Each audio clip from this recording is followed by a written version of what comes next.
বন্ধুগণ, আপনাদের সামনে সূরা সাজদার 22 নম্বর আয়াত এইমাত্র পড়ে শোনালাম। এই আয়াতটাকে সামনে রেখে আমি খুব ভালোভাবে লক্ষ্য রাখছি যাতে আপনাদের কিছুক্ষণ ঘুম দেওয়ার সময় মিলে আর মা বোনেরাও কিছুক্ষণ বিশ্রাম করে তারপরে জেগে ভাত রান্না করতে পারে। এইরকমটা হরগিজ নয় যে শুরু করেছি তো করেছি, যতক্ষণ পর্যন্ত আজান না শুনবো মসজিদের মাইকের ততক্ষণ ছাড়াছাড়ি নাই, এরকমটা নয়। সব জিনিস লিমিটের ভিতরে ভালো। এবার যতটি ভাই আপনারা আছেন, কথাকে আরম্ভ করার আগে একটা ছোট্ট আরজি যদি পেশ করি আপনাদের সামনে, তো মনে হয় রক্ষা করবেন। ফরজ নামাজ যেখানে পড়েন, সালাম ফিরে দেওয়ার পরে যখন সুন্নাত পড়ার পালা আসে তখন ওই জায়গা থেকে সরে আরেকটা জায়গাতে সুন্নাত পড়েন। লাভ কি হয়? দুটো জায়গা আপনার জন্য সাক্ষী হয়ে যায়। যেখানে দাঁড়িয়ে পড়লাম সেটাও একটা সাক্ষী, আর সরে আরেক জায়গাতে সুন্নাত পড়লাম ওটা আরেকটা সাক্ষী। নেক কাজের জন্য আপনার সাক্ষী হলো দুইটি জায়গা। তাহলে সুযোগটা কেউ ছাড়ে? এটা তো জিকিরের মজলিস, এটা দিনে আলোচনার মজলিস। এইখানে দুটো জায়গা যদি আপনার সাক্ষী হয় তো অসুবিধাটা কোথায়? তাহলে যদি মনে করেন যে একটুখানি ওই দূরের লোকগুলো একটু সরে আসবো আগের দিকে, তাহলে কিন্তু ভালো হবে। হাদিস মোতাবেক আমল করাও হবে, আপনার সওয়াবের পাল্লাটা একটু ভারীও হবে, দেখতে খানিকটা ভালো লাগবে। মানেন তো মানেন, তাছাড়া আর জোর কি করব আপনাদের উপরে? জোরাজোরি করার কিছু নেই। মোহাব্বতের সাথে আরজ রাখলাম, কথা আরম্ভ করে দিচ্ছি আপনাদের সামনে। বসে যান, বসে যান। আল্লাহ রাব্বুল আলামিন বলছেন, ওই লোকটার চাইতে বড় জালেম দুনিয়াতে আর কে হবে? ওই লোকটার চাইতে বড় জালিম অন্যায়কারী আর দুনিয়াতে কে আছে, কে হবে? যেই লোকটার সামনে আমার কথা বলা হলো, আমার আলোচনা করা হলো, আমি আল্লাহ কি চাই কি চাই না তার বর্ণনা দেওয়া হলো, এরা কান পেতে সবাই মিলে শুনলো। শোনার পরে কথাগুলোকে আনমনা করে দিয়ে পাশ কাটিয়ে নিজের যেটা চাল ছিল সেই চালেই থেকে গেল, একটুও বদল হলো না, যেমন ছিল তেমনই থেকে গেল।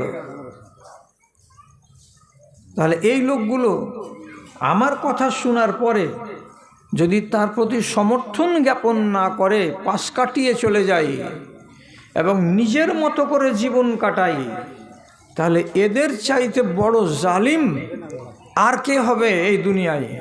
এরা সব থেকে বড় জালিম। আর যারা হবে জালিম তারাই হলো অপরাধী, আর অপরাধীকে দেশের বাংলাতে বলে আসামি।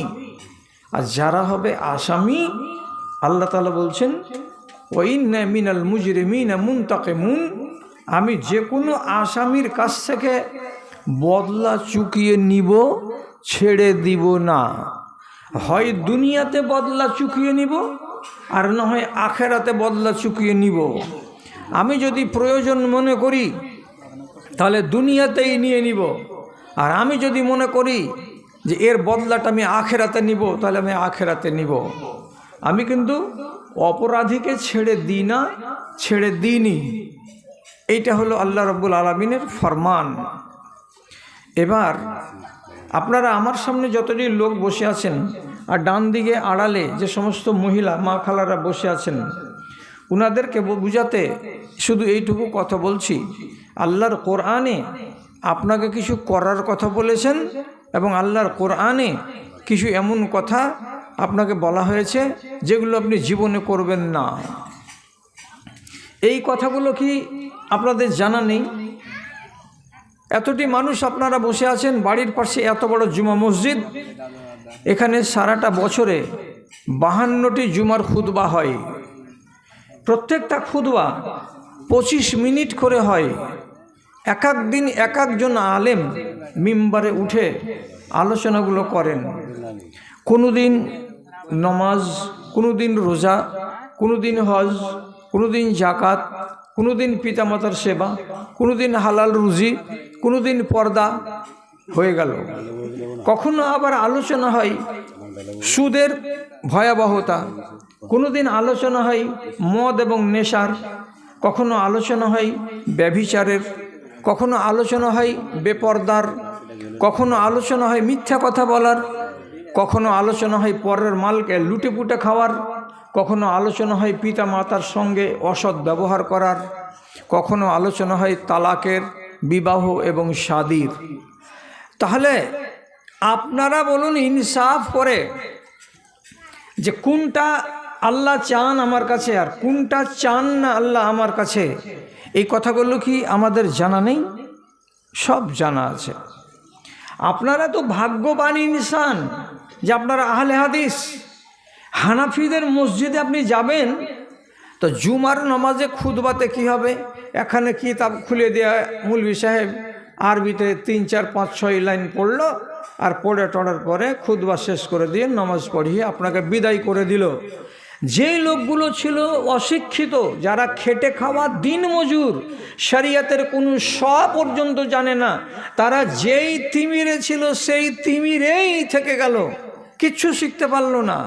আর আপনাদের মতো মানুষগুলোকে শিখাবার জন্য বাংলাতে 25 মিনিট খুতবা দেওয়া হলো, আর আপনাকে বুঝানো হলো, শিখানো হলো, আপনি জানুন এবং বুঝুন। তারপরে ইমানের হালাতটা কি, এর জবাব আপনাকে দিতে হবে। ইমানের হালাত অর্থাৎ আল্লাহ যেটা চাইছেন সেটা আমরা কতটুকু করছি, আর আল্লাহ যেটা চাইছেন না সেটা থেকে আমরা কতখানি দূরে থাকছি, এই হিসাবটা আপনাকে নিজেই খাড়ো করতে হবে। কি করে নিজে খাড়ো করব? খাড়ো তো আমরা করতে পারবো না। যদি হিসাব নিজের করতে না পারবেন তো কানে এটা শুনে রাখতে পারবেন তো, কি মা কি ছেলেকে শখ করে চড় মারে গালে? কোনো দিন জীবনে কোনো দিন কোনো মা নিজের ছেলেকে শখ করে মারে না। যখন ছেলে বেশি নাফরমান হয়ে যায় তখনই তার গালে থাপ্পড় পড়ে। আল্লাহ তাআলা কোরআন মাজিদের ভেতরে নানান রকমের আযাবের কথা উল্লেখ করে রেখেছেন। একটা নয়, দুটা নয়, তিনটা নয়, 10-10টা, 15-15টা, 20-20টা আযাবের কথা আল্লাহ তাআলা বলেছেন। এই আযাবগুলো কার জন্য বাপজানের আপনারা বলুন তো? গরু ছাগলের জন্য আযাব এগুলো? না, একদম জীবনে ভাববেন না কখনো যে গরু ছাগল ভেড়া কুকুর শিয়াল এগুলোর জন্য এগুলো আযাব। আল্লাহর কসম, একমাত্র এইগুলো আযাব হচ্ছে কার জন্য? ইনসানের জন্য এবং জিনেদের জন্য। শরীয়তকে পাওয়ার পর আমি আর আপনি যদি আল্লাহ তাআলার ইচ্ছা মতো জীবন না কাটিয়ে নিজের মতো করে জীবন কাটাই, কপালে লেখা আছে আযাব। আপনাকে ছেড়ে কথা বলবেন না আল্লাহ তাআলা। এক জায়গাতে কোরআনে লেখা আছে, ইউবাসসারুনাহু লাউ ইয়াফতাদি মিন আযাবি রাব্বিহিম ইয়াওমাইযিন বিবানিহি।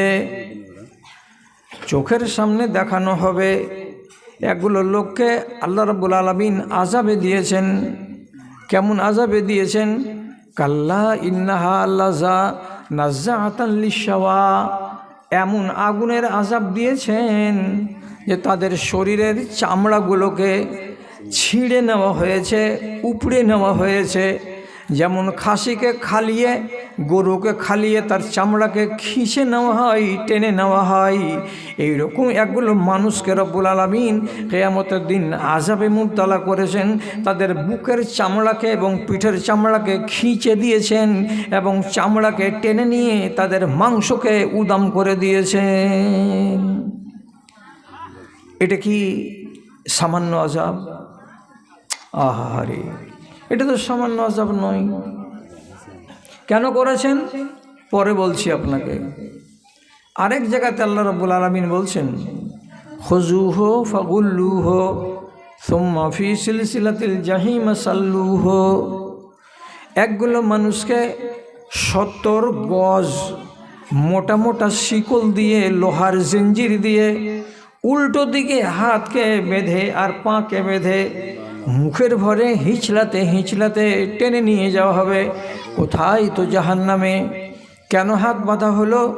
যখন আগুনের তাপ বেশি লাগবে তখন সে যেন পা বেশি মারামারি করতে না পারে, হাত যেন ডানে আর বামে জোরে লাফালাফি করতে না পারে, আযাবটার যেন জুত করে তাকে পোহাতে হয়। এই জন্য রব্বুল আলামিন বলছেন, এত আমাদের এই মানুষের মতো আকৃতি হবে না। এক একটা জাহান্নামী হবে বিশাল বিশাল মোটা। কত মোটা হবে? তো একটা জাহান্নামীর শরীরের চামড়াটাকে রাসূলুল্লাহ বলছেন 40 গজ পর্যন্ত মোটা হবে। একটা জাহান্নামীর বসার জায়গাটা কতটা হবে? তো মক্কা থেকে মদিনা পর্যন্ত যতটা চওড়া হয় এতখানি চওড়া লাগবে। এবং এক একটা জাহান্নামীকে এই দুনিয়ার মানুষগুলোকে রব্বুল আলামিন এত বড় আকার দিবেন, দেওয়ার পরে তাদের এক একটা দাঁতগুলোকে বলা হবে ওহুদ পাহাড়ের সমান। এইরকম ভূতের আকৃতির মানুষগুলোকে কিয়ামতের দিন আল্লাহ তাআলা আযাব দিবেন, তো জিঞ্জিরে বেঁধে আযাব দেবেন। আল্লাহ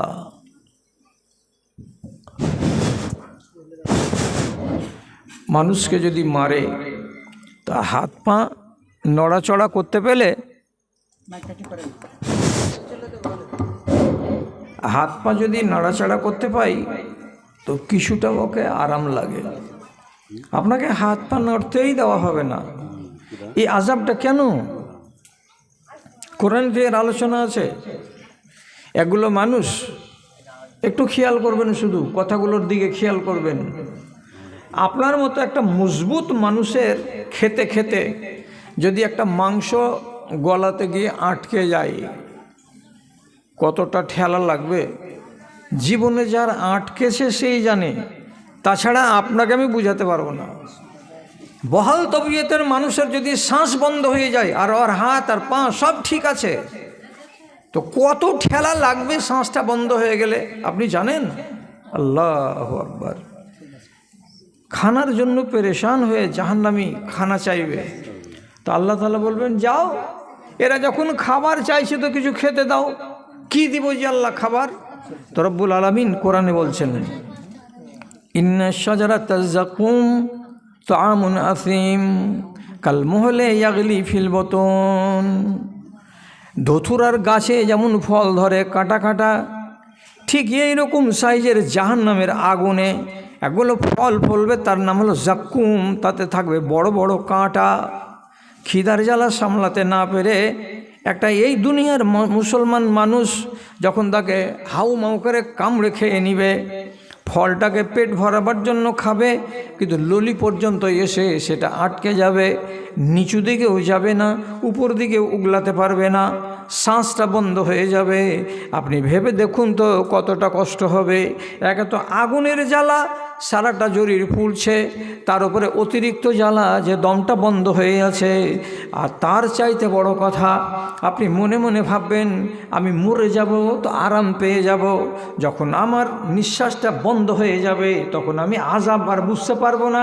কিন্তু চরম সত্য কথা, একটাও জাহান্নামী 1000 বছর ধরে জ্বলতে গেলেও কেউ মরবে না রে দাদা, কেউ মরবে না, কেউ মরবে না, মরণ হবে না। এই এক আযাব। আল্লাহজি কি বলবো আপনাকে। একগুলো লোক বলবে আল্লাহ জাহান্নামে পুড়ে পুড়ে কয়লা হয়ে গেল ভিতরটা, একটু পানির ব্যবস্থা হবে না? যে মালিক পানি দাও, আল্লাহ পানি দাও, পানি দাও, একটু পানি খাই, নাড়ি ভুড়ি সব শুকিয়ে গেল। আল্লাহ তাআলা কোরআনে বলছেন, ফালিয়াস্তাগীসু ইউগাসুহুম কালমুহলি ইয়াশবিল ওজুহ। আল্লাহ তাআলা ফেরেশতাদেরকে বলবেন, ফেরেশতারা এরা যখন পানি খেতে চাইছে তো এদেরকে পান করার জিনিস দাও। লম্বা লম্বা লোহার ডাঁঠিতে বাসন বেঁধে দিয়ে, মগ বেঁধে দিয়ে জাহান্নামীদের যত পুজ এবং রক্ত আর গলা পানি সমস্ত এক জায়গায় জমা হচ্ছে, খলখল খলখল করে উতলাচ্ছে। ওই গরম পুজ লৌহগুলোকে জগে করে লোহার বাসনে করে উঠিয়ে দূর থেকে একটা মানুষের মুখে ঢেলে দেওয়া যাবে, আর বলবে নাও পানিটা খাও, পানিটা খাও। তৃষ্ণার জ্বালায় হা করে সেটাকে পেটে ভরে নেবে। রব্বুল আলামিন অন্য জায়গাতে বলছেন এদিক দিয়ে পানিটাকে পান করবে আর তার মিনিট খানিক সময় নেবে না। ভিতরে যত নাড়ি ছিল, ভুঁড়ি ছিল, কলেজা ছিল, ফুলকা ছিল, সব জ্বলে পড়ে পানি হয়ে গিয়ে মলদার দিয়ে তৎক্ষণাৎ বেরিয়ে যাবে, একটাও পেটের ভেতরে থাকবে না। আল্লাহ, ইকুন আযাব, কত কঠিন এটা আযাব। আর একগুলো আযাবের কথা আল্লাহ তাআলার নবী বলছেন, নিজের চোখে দেখতে পেলাম দুই ফেরেশতা আমাকে রাতের বেলায় নিয়ে গেলেন এক বিশাল উঁচু পাহাড়ের উপরে। তো পাহাড়ের উপরে গিয়ে শুনতে পেলাম গরুর মতো চেঁচার আওয়াজ, চিৎকারের আওয়াজ শুনতে পেলাম। চেঁচাচ্ছে, হা হা হা হা করে দূর দারাজ থেকে শোনা যাচ্ছে এই চিৎকার। কাছে গিয়ে দেখলাম কি হয়েছে এদের, তো আযাবটা কেমন। দুটা খুঁটিতে একটা বেড়া বাঁশ দেয়া আছে, আর বেড়া বাঁশের মাঝখানে কিছু কিছু মানুষের ট্যাঙে দড়ি দিয়ে পায়ের গোড়ালিটাকে বেঁধে দেওয়া হয়েছে, আর বাঁশের সাথে তাকে ঝুলিয়ে দেওয়া হয়েছে। মুখটা নিচু দিকে হয়ে আছে, আর সারা দিন সারা রাত তাকে ওইভাবে ঝুলিয়ে রাখা হয়েছে। চোখ দিয়ে মাঝে মাঝে রক্তের ফোঁটা পটপট করে ঝরে পড়ছে, নাক দিয়ে কিছু হালকা হালকা পানি এবং রক্ত মেশানো এগুলো টপ টপ করে পড়ছে, আর মুখ দিয়ে গোড়াল ভাঙার মতো করে রক্ত ঝরে ঝরে ঝরে ঝরে পড়ছে। আর তারা ওইভাবে চেঁচাতে আছে, পা খুলে দাও আল্লাহ, পা খুলে দাও। আর কতক্ষণ আমাকে এইভাবে উল্টোভাবে লটকিয়ে রাখা হবে, পা খুলে দেওয়া হচ্ছে না। এই এক ধরনের আযাব। আপনি ভেবে দেখুন, এবার যদি আমি আপনাকে বলি যে আযাবের এতগুলো কথা না বলে শর্টের উপর একটা জিজ্ঞাসা, যে এই আযাবগুলোতে কার কথা আসছে, কে এইগুলো আযাব পোহাবে? কোনো জিন আর কোনো ইনসান, একে বাদ দিয়ে আর কোনো কেউ আছে? কোনো জানোয়ার আছে? আল্লাহর কসম, দামাইপুরের লোক শিখে রাখুন, জিন এবং ইনসান ছাড়া আল্লাহর জান্নাতে কেউ যাবে না, জিন এবং ইনসান ছাড়া আল্লাহর জাহান্নামে কেউ যাবে না, কেউ যাবে না। আল্লাহর কসম খেয়ে বললাম, কেউ যাবে না। তাহলে আপনি কি নিশ্চিত করে বলতে পারবেন যে আমার কপালে কি আছে? আমি জান্নাত পাবো না আমি জাহান্নাম পাবো?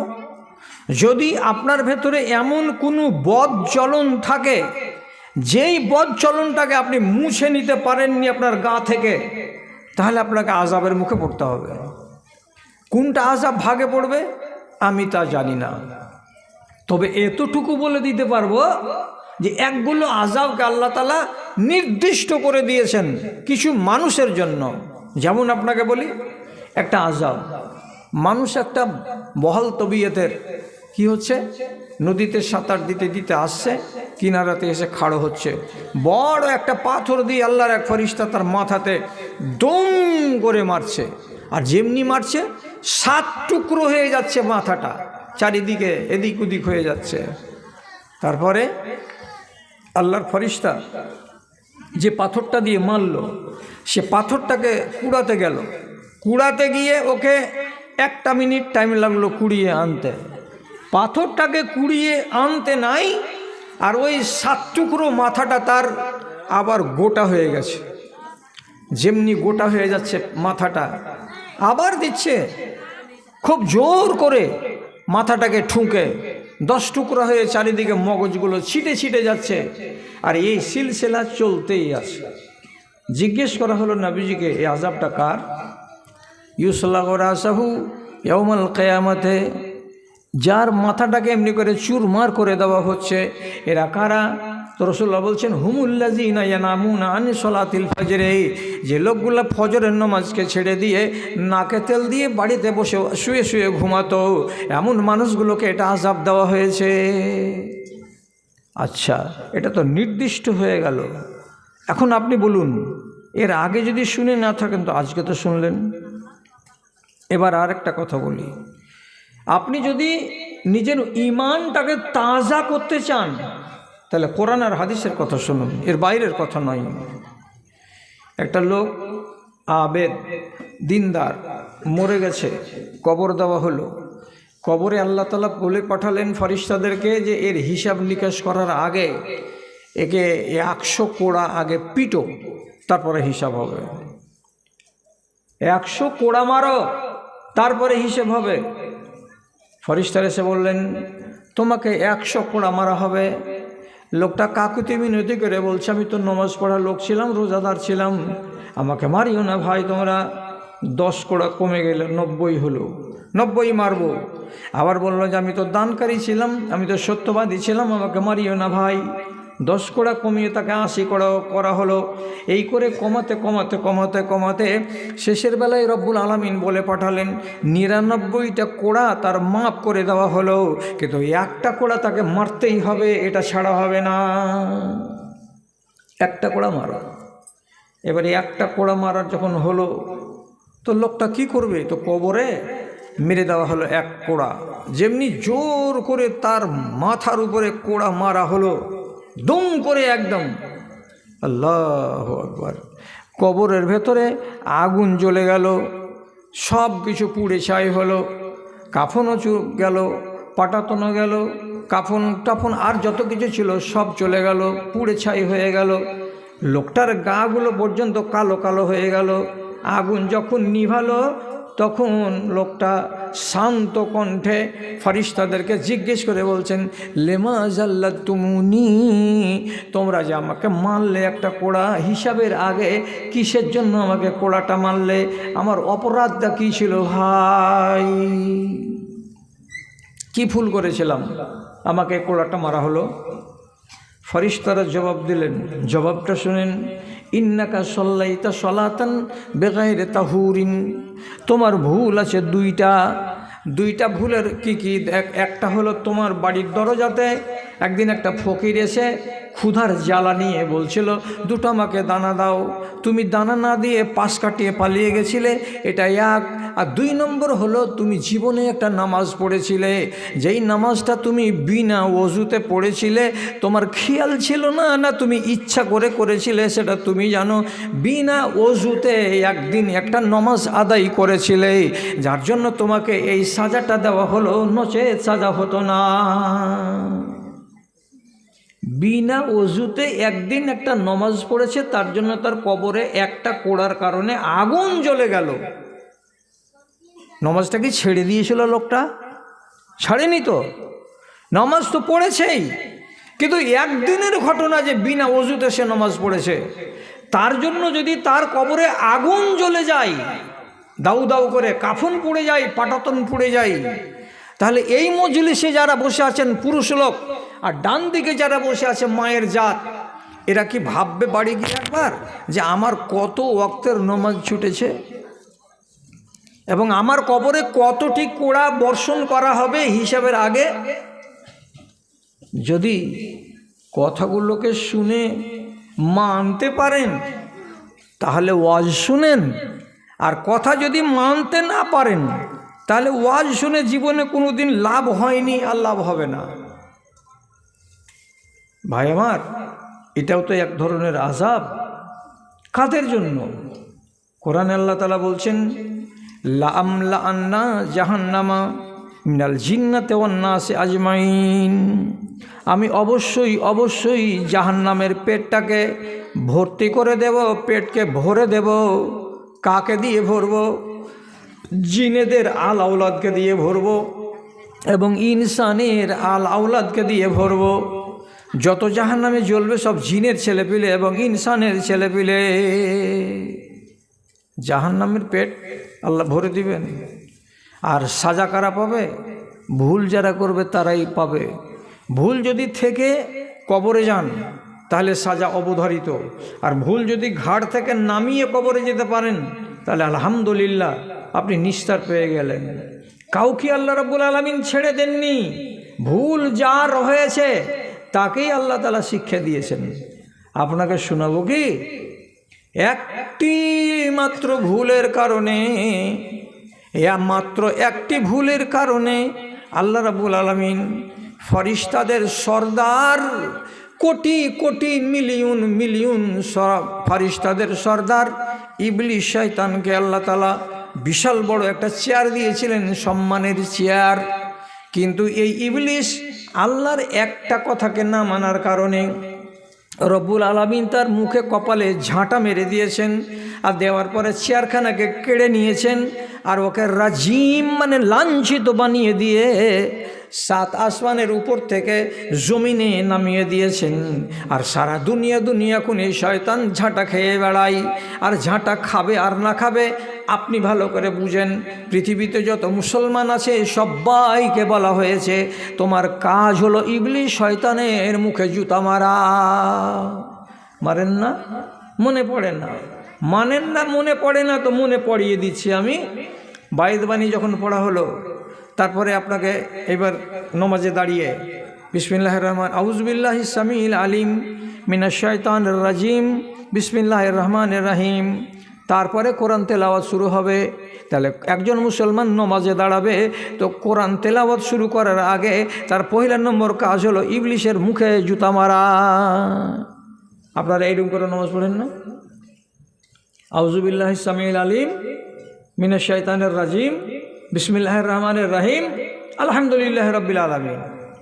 তো এখনকার মুসলমানগুলো তো হলো সব পোকা লাগা মুসলমান, অতগুলা কিছু জানে কি জানে না, গেল আল্লাহু আকবার ইমামের সাথে দাঁড়িয়ে গেল, বাইদ বাইনি পড়লো কি বলে না আলহামদুলিল্লাহি রাব্বিল আলামিন, কোনো রকম বাদ দিয়ে কিছু কিছু গাড়ার মারার ওলাদ দললি না। আমি নিয়ম হলো আগে ইবলিশের মুখে জুতা মেরে বিসমিল্লাহ বলে কোরআন পড়া।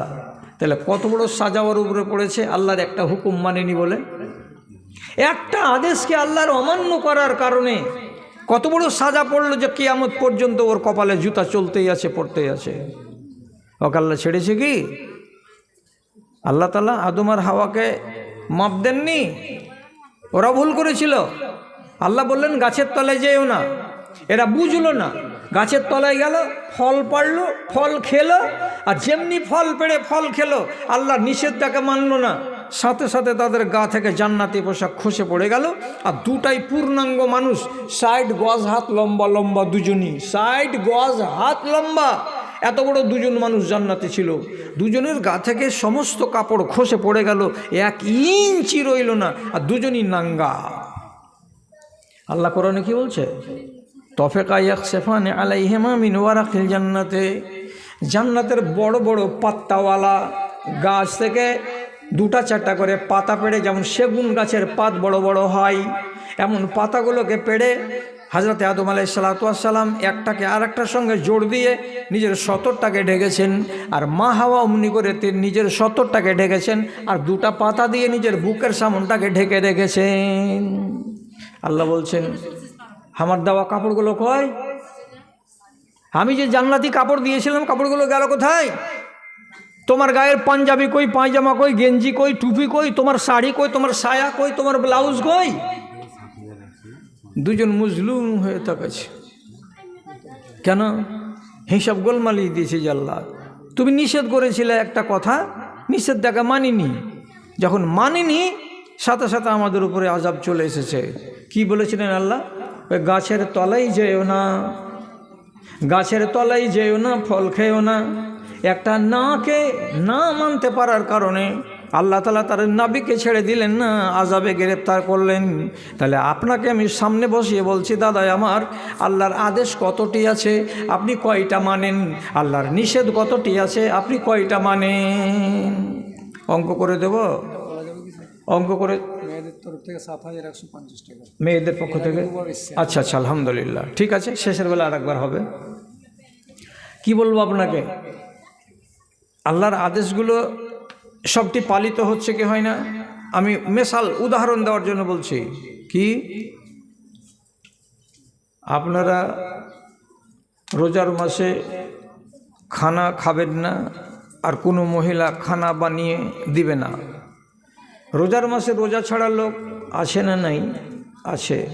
যদি না আছে তো বিসমিল্লাহ হোটেলে গরুর গোশত দিয়ে ভাত শামসিতে সারাদিন দমদম করে হোটেল চলছে। আপনারা আমাকে মাপ দিয়েন, ওই গরুর মাংস দিয়ে ভাত কি কোনো গায়ের মুসলিম খেতে যাচ্ছে? না, সব মুসলমানের বাচ্চা যাচ্ছে। তাহলে মুসলমানের বাচ্চারা যে এইভাবে রমজান মাসে আল্লাহর আদেশকে অমান্য করছে, তো এদের উপরে কি আল্লাহর আযাব আসবে না? যদি দুনিয়াতে না আসে তো আখেরাতে আসবে। জি, রসুলের কথাটা আপনাকে বলিনি যে ট্যাঙে দড়ি দিয়ে উল্টো করে লটকিয়ে রেখেছেন একগুলো লোককে, তো রসুল বললেন এই লোকগুলোকে এটা সাজা দেওয়া হয়েছে, এরা অপরাধ কি করেছিল? তো আল্লাহ রাব্বুল আলামিনের পক্ষ থেকে জবাব দেওয়া হলো কি যে এরা হলো রমজান মাসে রোজা ছেড়ে খানা খাওয়া লোক, এই জন্য আল্লাহকে এদেরকে ট্যাঙে দড়ি দিয়ে ঝুলিয়ে রেখেছেন।